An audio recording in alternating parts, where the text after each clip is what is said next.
Hello everyone, Lil Smith here.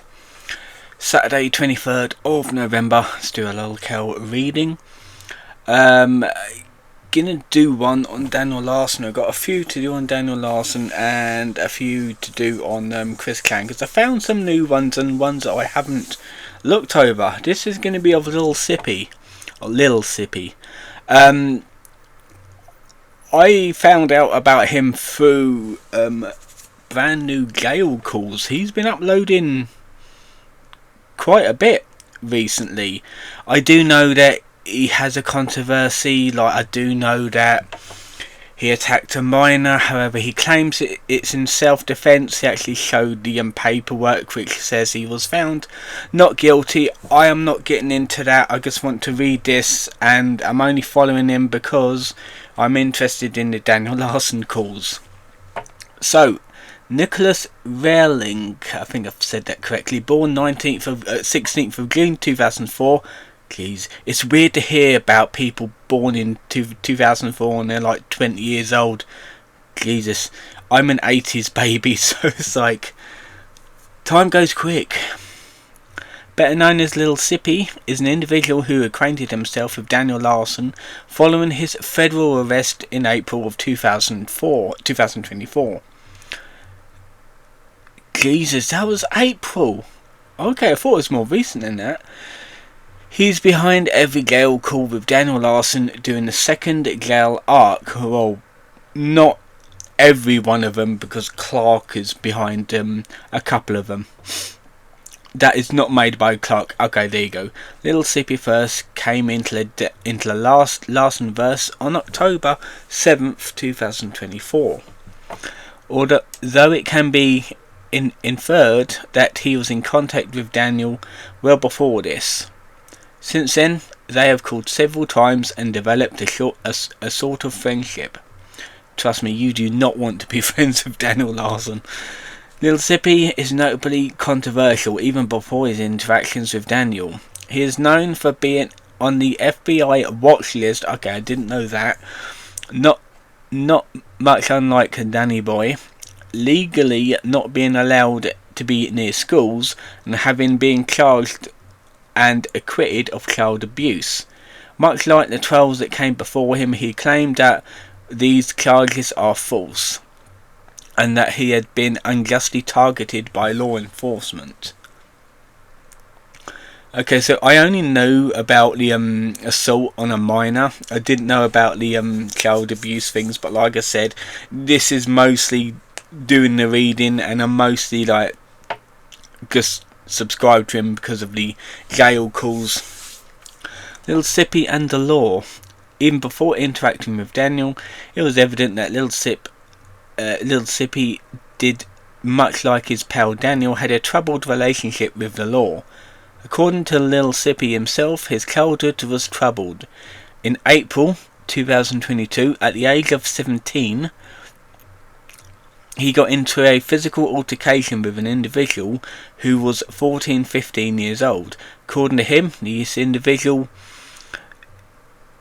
implies in physical assault, and Sippy swung back at him in an effort to defend himself. However, this did not work in his favour, as he was soon charged with physical abuse of a child. That things like, if a child goes for you, just walk away. It's a child. They're not that fucking strong, and you shouldn't really hit a child anyway. Not even in self-defense. Just fuck off any other direction. Go to the police in the first place. Sippy sat in an adult county jail in his home state of Wisconsin. Sippy was legally tried as an adult due to the age of the individual he got into a fight with. In June 2022, Sippy was charged with unlawful possession of a firearm. Isn't firearms legal in America though? I don't know. In October 2022, he was charged with one count of bail jumping. This charge was later dismissed in August of 2024. In August 2024, he was once again charged with bail jumping. His charge was dismissed in October 2024. As of October 2024, the only pending criminal charge that he has against him is a firearm possession charge.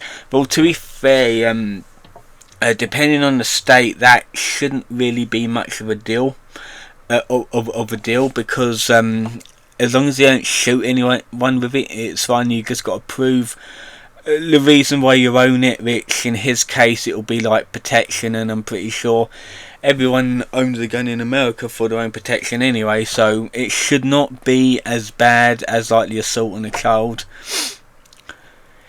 The troublemaking didn't stop into his adulthood. However, in May 2022, Lil Sippy was prohibited from being within 500 feet of any schools. This prohibition remains in effect as of October 2024. In an a bit failed Reddit AMA, Lil Sippy claims that this was because of the judge thinks I'm a threat, based on some old accusations from 2017 of a school-related threat of violence. Although what these threats of violence were never elaborated on. Well, at least he didn't threaten the FBI and do bomb threats and fuck his mum, that sort of thing. He does own a Sonic medallion though, which is like, no, you do not buy anything of a Grizz can. Interactions with Daniel. This is incomplete, by the way. Starting on October 7th, 2024, Lil Sippy began to release calls that he has made with to Daniel while he was incarcerated. See also Dylan Clark, which I might do next time, and Daniel and the Law, which I already did. And the eras were before era, classic era, homeless era, and this all the arcs of Daniel Larson and shit.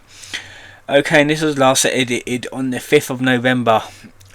So yeah, this is pretty like not much updates of this. I will be going through the jail calls article on this, so you'll be able to understand what they're about. I'm not going to react to them because one, I've already listened to all of them so far, including Lil Sippy's one.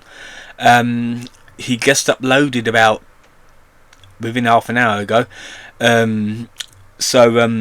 Yeah, I will be talking about the jail calls probably before the end of the year. We'll have to see. So yeah, that was the article about Lil Sippy. Hope you enjoyed it, and I'll see you guys next time.